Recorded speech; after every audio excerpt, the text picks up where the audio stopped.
Aleluia, aleluia, em honra e louvor nós iremos cantar ao Senhor. Sejam bem-vindos a todos os ouvintes, os irmãos que estão participando, os visitantes que estão procurando mais informação a respeito. Como eu mencionei agora há pouco para Valdizan, nós estamos fazendo uma série de estudos sobre a iniciativa divina. Essa ideia é basicamente o seguinte: Deus que tomou a iniciativa, ele tomou o primeiro passo, os primeiros passos para a nossa salvação. Isso é muito bem expressado em Romanos capítulo 5, quando Paulo escreveu por 3 vezes: enquanto nós ainda éramos fracos, quer dizer, incapazes de mudar a nossa situação perante Deus, Deus enviou seu Filho. Enquanto ainda éramos pecadores, Cristo morreu por nós. Quando ainda éramos rebeldes contra a vontade de Deus, Deus estava fazendo a obra dele. Ele não esperou alguma mudança de atitude da nossa parte antes de ele colocar em funcionamento o seu plano. Foi o seu plano eterno. Antes da criação do mundo, Deus já estava colocando esse plano para funcionar, para ser completado, e quando chegou em Cristo, nós estamos vendo todo o desenvolvimento, todo o cumprimento desse plano. Nós já olhamos nas últimas semanas que Deus falou, a palavra de Deus. Essa é a primeira iniciativa de Deus. Ele é um Deus comunicativo. E sendo assim, nós precisamos ouvir e crer na palavra de Deus. Em seguida, ele não somente falou, mas ele também manifestou a sua pessoa, a sua glória. Então, precisamos ter uma visão da glória de Deus que vai provocar em nós qual reação? Vai provocar em nós o arrependimento, a decisão de deixar o pecado, porque nós estamos vendo o Deus glorioso, que é santo, que é puro, e nós queremos ter essa natureza na nossa vida também. Então, a palavra de Deus e a glória de Deus. O próximo passo da salvação é nós reconhecermos o Filho de Deus. E nesse reconhecimento precisa haver uma confissão de Jesus como Filho de Deus. Nós vemos essas confissões em vários momentos no Novo Testamento. Talvez a confissão mais bem conhecida seja de Pedro, lá em Mateus capítulo 16. Nós temos outros, lembra Tomás, que nós lembramos por ter dúvida, ele fez uma das melhores confissões de Jesus. Meu Deus e meu Senhor. Então, vemos isso por todo o Novo Testamento, e isso precisa também partir de nós. Deus nos deu seu Filho, e eu preciso confessar a minha fé em Jesus como Filho de Deus, como Senhor e Salvador. Por falar nisso, Deus dá por meio de Jesus a sua salvação. E eu preciso buscar essa salvação como? A Bíblia nos ensina o que quase ninguém no mundo religioso ensina corretamente, que é a imersão na água para receber o perdão dos pecados. E é por isso que o batismo, a imersão, é chamado de lavagem. Eu estava fazendo as minhas leituras bíblicas hoje de manhã, antes de eu ir para o café com o irmão, e em 1 Coríntios, lá no capítulo 6, Paulo disse aí, vocês eram isso, isso, isso, aquilo, pecadores, mas agora vocês foram, a primeira palavra que ele usa, vocês foram lavados, vocês foram salvos, justificados, santificados, justificados no nome do Senhor Jesus Cristo. Em muitos lugares, o batismo é chamado de lavagem. Não porque tem alguma ação da água, da própria água, mas porque Deus disse que quando você obedece nesse ato, você encontra nesse ato, na sua alma, a lavagem por meio do sangue de Jesus. Lembra o João que disse que o sangue de Jesus nos purifica de todo pecado? Isso começa no batismo e continua ao longo da vida do cristão enquanto ele está andando na luz. 1 João capítulo 1, versículo 7 e versículo 9 também. Então, o que nós estamos vendo aqui? Existem passos que temos que tomar para recebermos a salvação. Mas tudo isso, nossos passos, são apenas respostas ou reações a alguma iniciativa de Deus. A palavra de Deus, a glória de Deus, o Filho de Deus, a salvação de Deus. E cada reação nossa é um passo para chegar na salvação que ocorre no momento da imersão. E depois, precisamos ver que a imersão é o início. Jesus disse em João capítulo 3 que a imersão é o novo nascimento. Então, não podemos ficar assim, tranquilos, relaxados, à toa, pensando que agora eu recebi a salvação, posso, ficar tranquilo. É o início, é nosso nascimento, e a partir desse novo nascimento, nós precisamos nos alimentar, precisamos nos esforçar, precisamos continuar no sangue de Jesus, naquela purificação pelo sangue dele. Nossos irmãos geralmente têm usado a frase, ou melhor, a palavra fidelidade para expressar, para resumir a postura do novo cristão depois da imersão. É uma boa palavra. É muito expressiva essa palavra. Para que nossa salvação esteja garantida mesmo, é necessário que sejamos fiéis ao Senhor. Agora, embora esse termo seja apropriado, muitas vezes ele não é descrito com suficiente detalhe e fica, dessa forma, vago ou sem aplicações práticas. Ou, às vezes, a pessoa diz, temos que ler a Bíblia, fazer oração e congregar. Tudo isso faz parte, uma parte muito, muito, muito importante. Mas, nesse momento, nós damos ênfase ao que o novo cristão tem que fazer.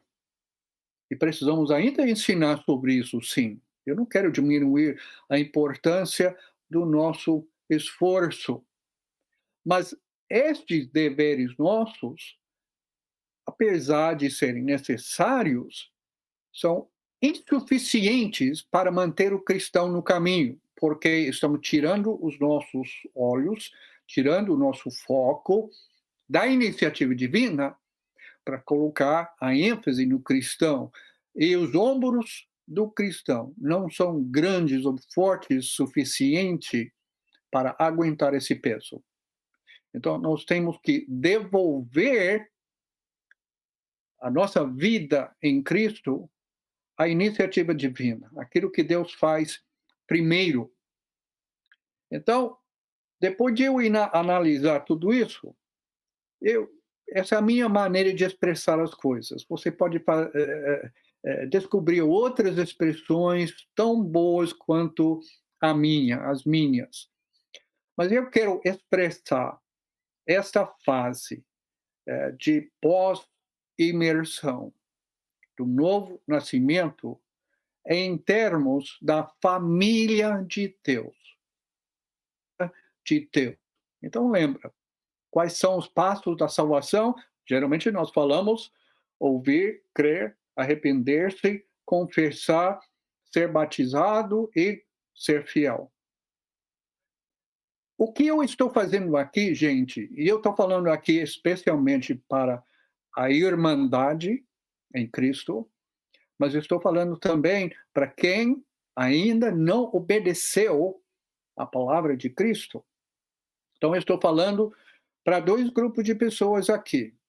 E eu quero dizer o seguinte: se você vai ensinar a palavra de Deus, vai ensinar o evangelho para alguém, coloque Deus lá em cima, coloque a iniciativa divina primeiro, para que isso nos motive, nos informe e nos cerque com toda a força, com todo o poder que Deus nos oferece, para que nós possamos tomar a nossa resposta, para que nós possamos fazer aquilo que nós devemos, que nós temos que fazer para receber a salvação, mas sempre acoplando os nossos passos aos passos de Deus.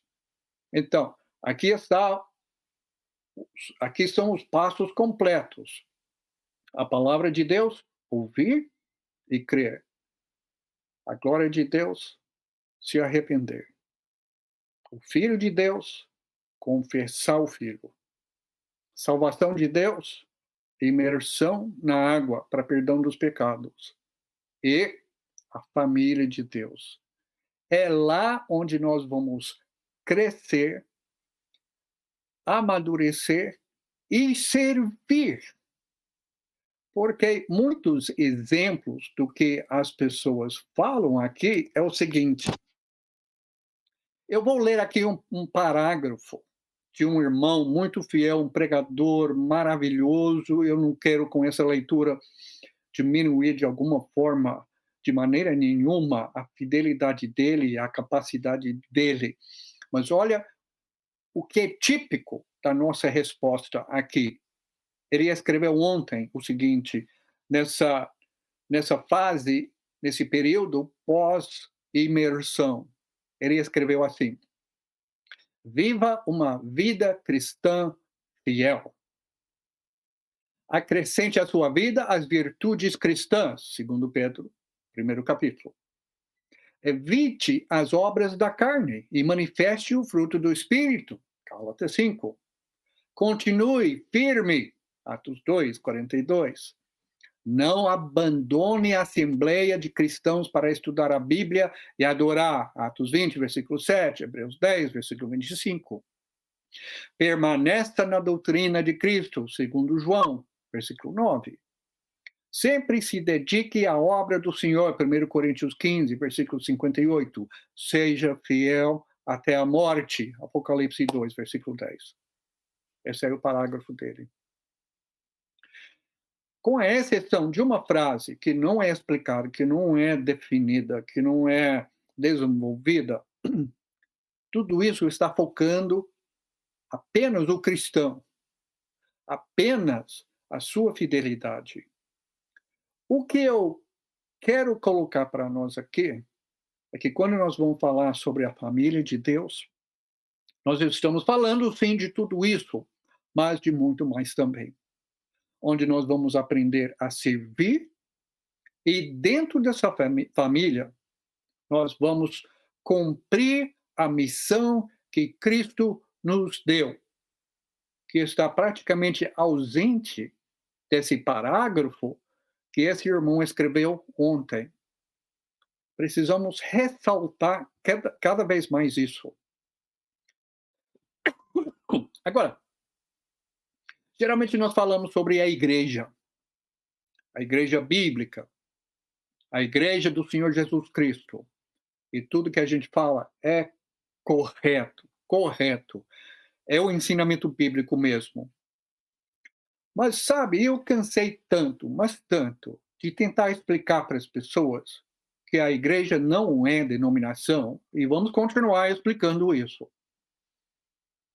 Mas precisamos colocar o povo de Deus sob outro aspecto.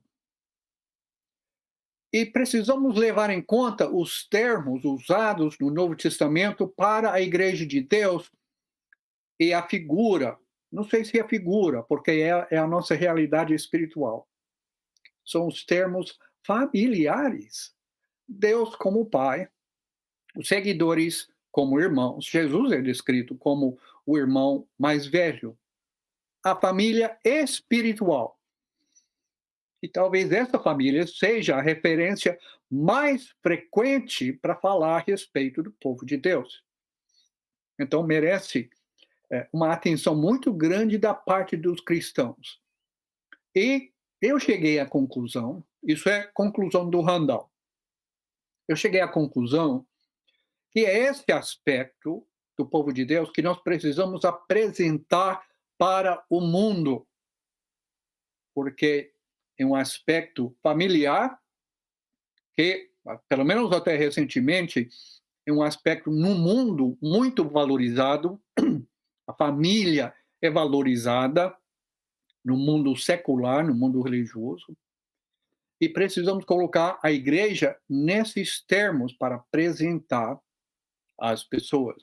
Eu espero que eu esteja fazendo sentido aqui.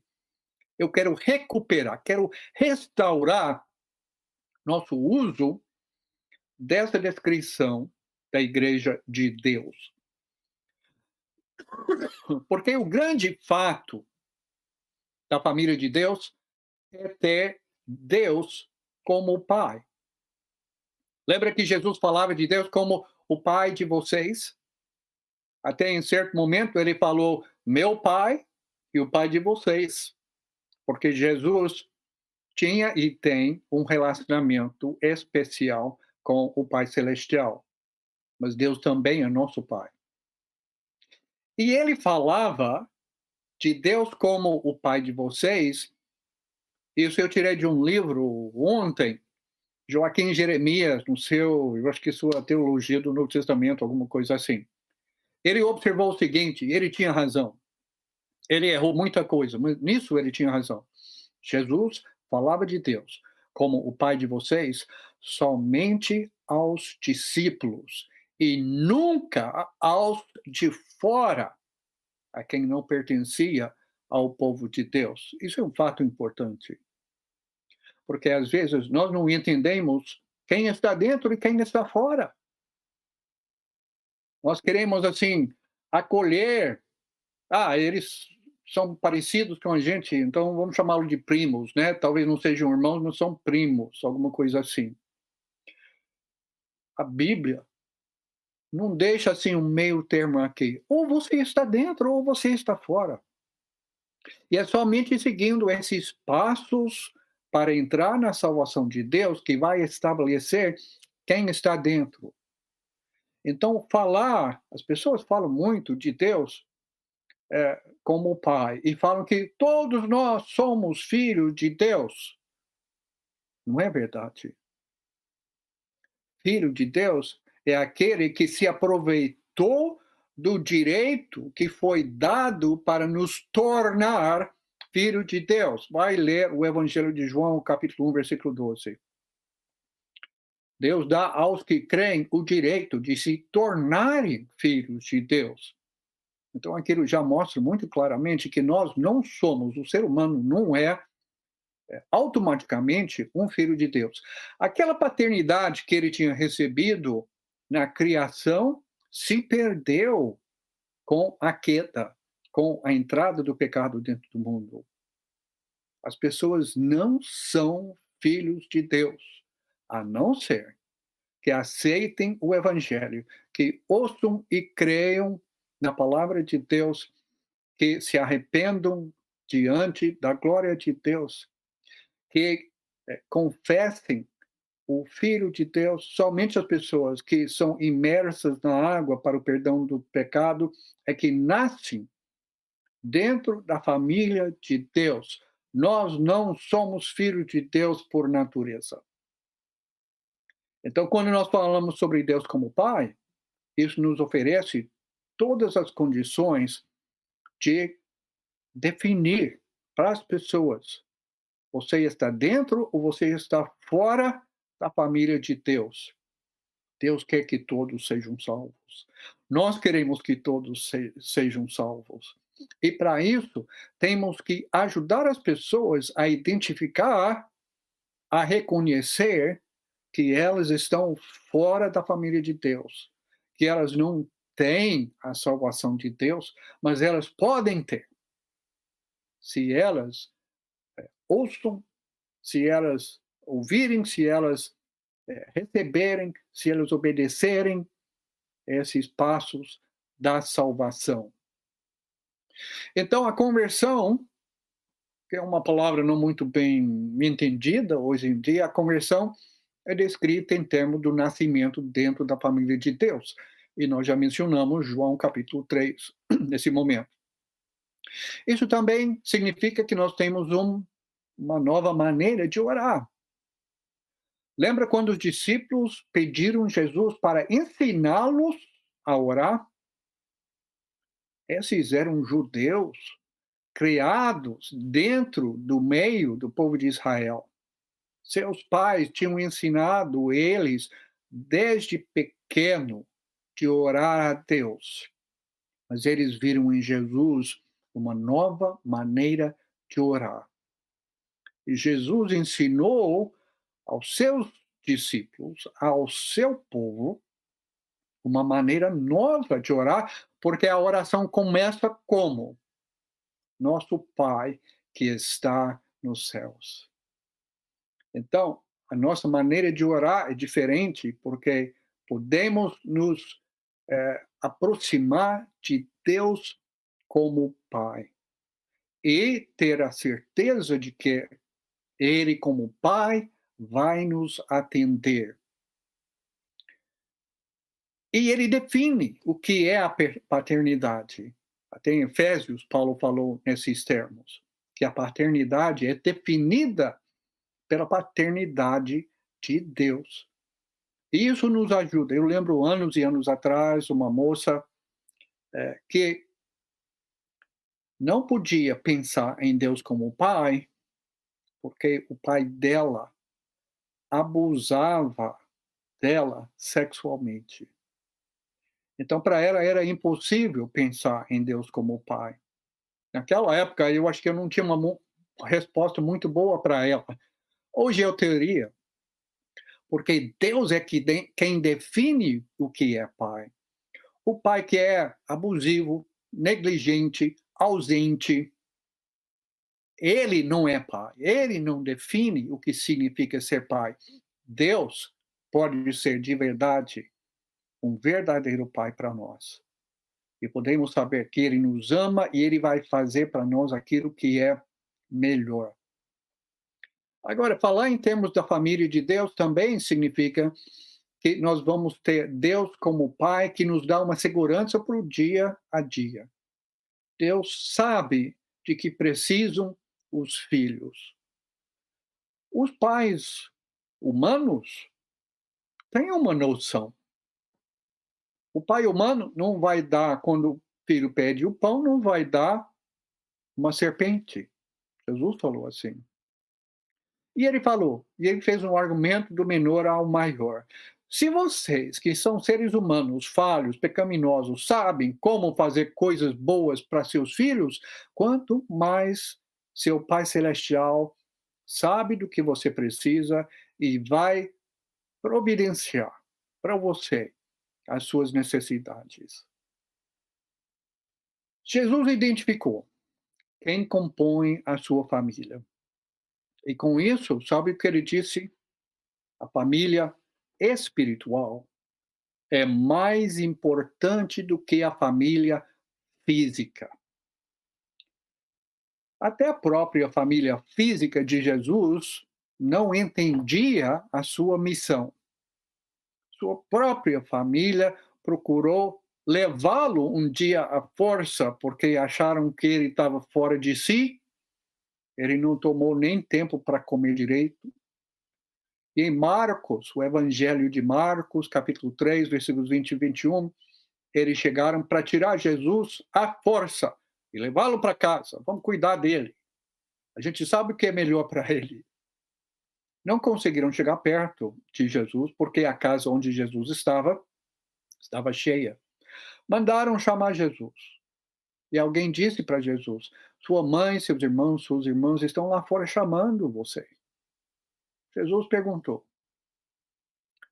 Quem é a minha mãe? Quem são meus irmãos? Quem são as minhas irmãs? São estes que fazem a vontade de Deus. Então, Jesus deu uma nova definição de quem é família. E ele mostrou nesse momento, deixando de atender ao chamado da sua família física, que a prioridade é a família espiritual. Eu já aviso os novos convertidos que muitas vezes quem vai te dar mais problema, mais dificuldade para você viver a sua fé vai ser a família física. É uma bênção. Quando a família física faz parte da família espiritual, é o ideal, é o que Deus quer. Mas nem sempre acontece. Quando há um conflito entre a família física e a família espiritual, qual é que deve receber a prioridade? É a espiritual. Eu lembro como criança, nós nunca perdemos nenhuma reunião da igreja. Eu dou graças a Deus pelo exemplo dos meus pais. De vez em quando, um tio e uma tia minha, um tio meu, iam visitar a gente. E sabe quando eles chegavam? Eles chegavam sempre 30 minutos antes de começar uma reunião da congregação. Nós já estávamos arrumando as coisas para sair e eles chegavam. E sabe o que meu pai falava? Fiquem à vontade, a casa é sua.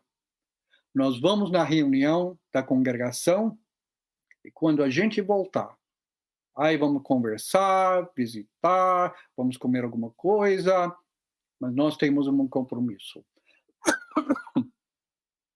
Eu dou graças a Deus pelo exemplo do meu pai, porque ele mostrou que a família espiritual é mais importante do que a família física. Agora, dentro dessa família, os discípulos amam e servem aos seus irmãos e cumprem a missão de Deus no mundo junto com os outros seguidores de Cristo. Um versículo que tem se tornado versículo-chave para mim nos últimos anos, é 1 Pedro 1, versículo 22, que diz o seguinte: Pedro escreveu assim: pela obediência à verdade, vocês se purificaram, a fim de praticar um amor fraterno sem hipocrisia. O versículo fala muitas verdades importantes. Primeiro, para recebermos a purificação da nossa alma, o perdão dos nossos pecados, temos que obedecer à verdade. A sinceridade não basta. Temos que conhecer, saber e receber a verdade dentro da palavra de Deus. E temos que obedecer. A fé somente não resolve. A obediência é necessária para a nossa salvação. Vai ler Hebreus 5, versículo 9. E Pedro diz que temos que fazer tudo isso para quê? A nossa obediência e até a nossa própria salvação tem uma outra finalidade.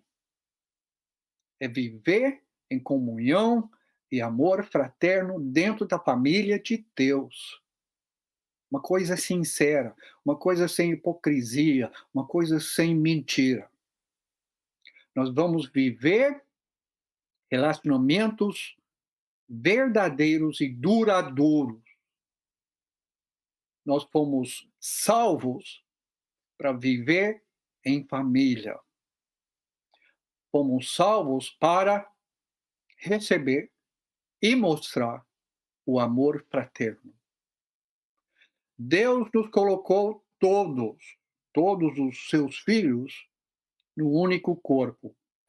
Ontem à noite, na nossa visita em outra cidade, eu pedi à pessoa para ler Efésios 4, versículos de 1 a 6.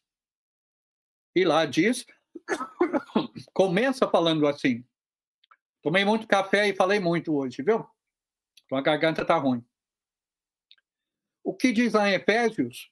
De 7 itens, que são itens únicas, que servem como base para a unidade entre os cristãos. Qual é o primeiro item que ele menciona? Há um só corpo. Não existe outro. Agora, que corpo é esse? Paulo já tinha definido qual é este corpo no primeiro capítulo, versículos 21 e 23, quando ele diz muito claramente sobre a igreja de Jesus Cristo, que é o corpo de Cristo. Então, quando ele disse em Efésios 4, versículo 4, há um só corpo, ele está dizendo, há uma só igreja. Igreja aqui não é uma denominação, não é uma placa, não é um nome, porque a igreja não tem nome. Eu falei para essa pessoa ontem à noite, para você ter uma denominação, você tem que ter nome. É isso o próprio significado de denominação. Aquilo que tem nome é denominação. E quando alguém me pergunta, você é de que igreja? Eu não respondo. Porque a pergunta que a pessoa está fazendo é uma pergunta que Deus não aceita. Então vamos fazer como Jesus. Vamos responder uma pergunta com outra pergunta. Muitas vezes eu pergunto assim: qual é o nome da lua? E a pessoa ontem à noite me deu assim uma expressão como se eu estivesse louco. O que uma coisa tem a ver com a outra? Qual é o nome da lua? A nossa lua não tem nome. É lua. Descreve aquele corpo no céu que aparece mais à noite. Porque a nossa lua não tem nome, sabe por quê? Porque ela é única. Se você pegar as luas de Saturno ou Júpiter, vai ver que cada lua desses planetas tem nome. Por quê? Para distinguir entre elas. Agora, a nossa lua não tem nome, porque ela é única, ela não precisa. Jesus disse em Mateus 16, versículo 18: estabelecerei a minha igreja, uma só, que é dele.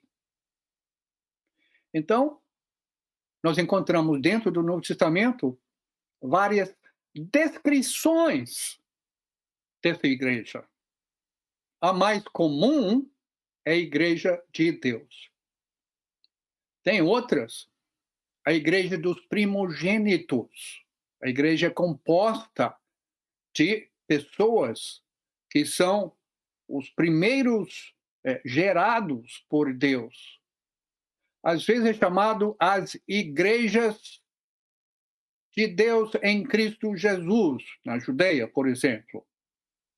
Uma vez se fala sobre as congregações de Cristo, em Romanos 16. São todas descrições. A igreja não tem nome. E quando nós colocamos um nome na igreja, nós viramos denominação. Talvez nós entendemos que não é nome, que é descrição. Mas na hora que nós colocamos nos nossos prédios, que nós falamos assim nas nossas obras, que o nome da igreja é essa, nós estamos comunicando que nós somos uma denominação para as pessoas. É isso que nós estamos comunicando, transmitindo para as pessoas. No Novo Testamento, só se fala uma vez a respeito de um nome para o povo de Deus. 1 Pedro 4. Quando nós sofremos pelo nome de cristão. Esse é nosso nome. Porque esse nome é derivado de Cristo. Nós somos os seguidores de Cristo. Nós somos cristãos. Só isso. Então nós fomos salvos. Deus nos colocou todos num único corpo e só tem uma família. Ou como Jesus disse em João, é um só rebanho. Ia pegar ovelhas lá de Israel, ia pegar ovelhas lá dos gentios e formar um só rebanho. E Jesus é um só pastor para esse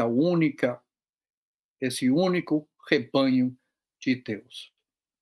Então, usando todas essas figuras e todas essas ideias, precisamos ver que Deus criou assim uma paz, uma unidade sobre todos os fiéis.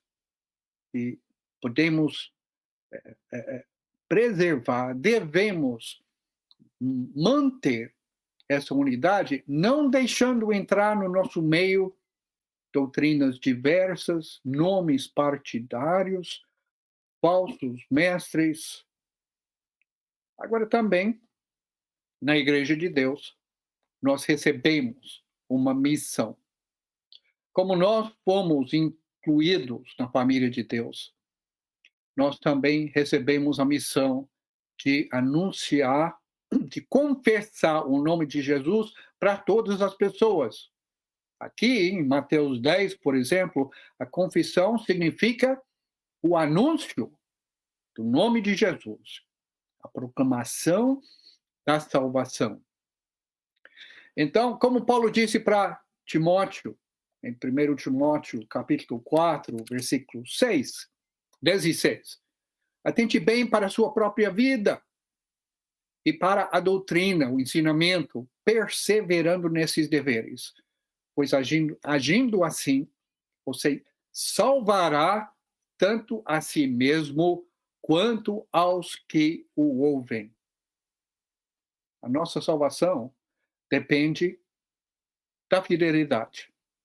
E essa fidelidade se mostra no meio da família de Deus. Eu e Valdizão falamos aqui, antes de começar esse estudo, sobre a necessidade da comunhão. Ontem à noite, na visita que nós fizemos, eu e mais um irmão, a esse amigo dele, em outra cidade, o casal falou assim: nós achamos que só entre nós, marido e mulher, que a gente podia manter a nossa fé. E ele nem entende completamente qual fé é essa. Mas ele disse: nós descobrimos que sozinhos nós não vamos conseguir. Nós precisamos da comunhão de pessoas que vão ajudar a gente a crescer na nossa fé. Olha, isso para alguém que nos visitou uma vez, que veio do mundo religioso e que está buscando e começando a entender cada vez mais da vontade de Deus, isso eles perceberam. No meu café hoje de manhã com outro irmão, nós comentamos entre nós a necessidade de termos essa comunhão entre irmãos, porque nós vamos nos edificando uns aos outros, nós vamos corrigindo uns aos outros, nós vamos encorajando, e Deus nos colocou como família para mostrar o amor, praticar o amor, e esse amor significa procurar o bem-estar, o crescimento, o amadurecimento de todos os membros do corpo de Cristo. Então, a Igreja de Deus tem uma identidade única como o povo do Senhor. E nos edificando uns aos outros, nós vamos ter mais condições de cumprir o que Pedro disse em 1 Pedro, capítulo 2, versículo 9, anunciar as grandezas, os grandes atos de Deus, daquele que o chamou das trevas para a sua maravilhosa luz. Por isso, cada irmão se prepara, como Pedro diz no capítulo 3, versículo 15, para explicar a sua fé. Está preparados. E vamos ajudar uns aos outros a fazer isso. Então, aqui nós concluímos esta série. A gente volta na semana que vem com uma outra matéria, ok? Então, não vão embora, podem voltar. Nós vamos concluindo hoje essa série sobre a iniciativa divina. Porque primeiro nós temos a palavra de Deus. Deus falou. Então precisamos ouvir, aceitar, crer. Nós temos a glória de Deus manifestada nesse mundo, não somente na criação, mas na pessoa de Jesus e dentro da sua palavra. Então, diante dessa glória, dessa coisa maravilhosa que é a natureza de Deus, precisamos ser motivados a tomar a decisão de mudar, o arrependimento. Deus enviou seu Filho. A iniciativa divina aí no Filho de Deus, que precisamos confessar. Começando no ato da imersão e se estendendo por toda a nossa vida. E também precisamos receber a salvação de Deus, sendo imersos na água para recebermos o perdão dos pecados. E por final, precisamos entrar e participar da família de Deus, amando, servindo e juntos, proclamando todos esses passos da salvação, para que o maior número possível de pessoas tenha a vida eterna. Deus abençoe muito vocês, irmãos, para ensinar essas coisas para aqueles que ainda não têm Deus na sua vida. E se você, visitante, ainda não entrou na família de Deus, ainda não seguiu esses passos para a salvação, quero encorajar você a estudar a sua Bíblia. Entre em contato com o Valdizan, comigo, com um desses irmãos que estão aqui presentes, ouvindo ao vivo, e peça uma orientação. Peça um estudo para aprofundar cada vez mais. Hoje você já sabe tudo que você precisa saber. Mas talvez você precise ainda considerar estes pontos para tomar a sua decisão. Nós estamos aqui para isso e nós oramos e trabalhamos sempre para que Deus esteja presente na vida de cada pessoa. Deus abençoe a todos. Em honra e louvor adoremos na santa presença do Deus Criador.